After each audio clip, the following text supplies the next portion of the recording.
just unfair. Speaking of comments from federal politicians, Josh Frydenberg this morning in the corridors of the press gallery up in Canberra, somewhere around Parliament House, has said any delay in Victoria for opening businesses impacts jobs.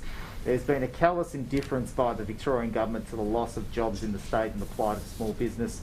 And more than 1,000, this is his quote, more than 1,000 Victorians have lost their job every day as a result of a lockdown. What is your message to Josh Frydenberg, who continues to be frustrated with your roadmap or your changed roadmap?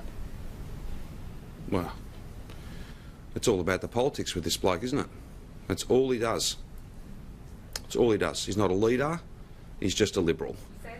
He's just a Liberal, and all he does is play politics every day. And I just don't think that's fair. And I don't think it's right. And I think Victorians are sick of it. Victorians want their family protected. They want the health issue dealt with so that then we can open up. He is not a leader. He is just a Liberal, because all he does is play politics in the midst of a global pandemic. He is the federal treasurer, though, and he does. Well, then maybe he ought to reflect on that. Please, he is the federal treasurer, and he is responsible for millions of dollars in relief provided to Victorians with JobKeeper. Yes. And which will have to continue and have a major impact on the nation's finances and the budget bottom line. Well, here's a news face, Simon. So can I please finish, Premier? So my question is, what more can Victoria do to convince the federal government that this is the right path? Will you fully release the public health advice for yesterday's decisions entirely?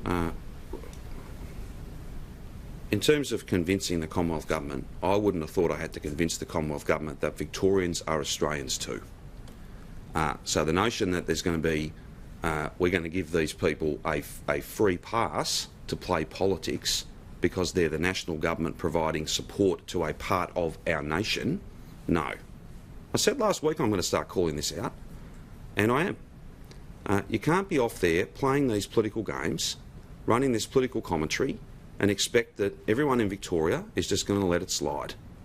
I haven't played politics during this crisis. I didn't play politics during the bushfires, and believe me, I could have, but I did not, because I don't believe that's appropriate. So Mr Frydenberg can make all the comments he wants, that's fine, but I'll be calling them out from now on, because it's not helpful. It doesn't keep anyone safe. It doesn't keep anyone safe, and it doesn't get the numbers down. Sorry? Is he really playing politics when he's calling for people to get back to work? There's 1,000 well, you might people very well have a different view. Jobs. You might very well have a different view. I've made my view clear.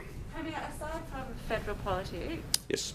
Will you release the health advice? Be good to get away from federal politics today, but anyway. 100%.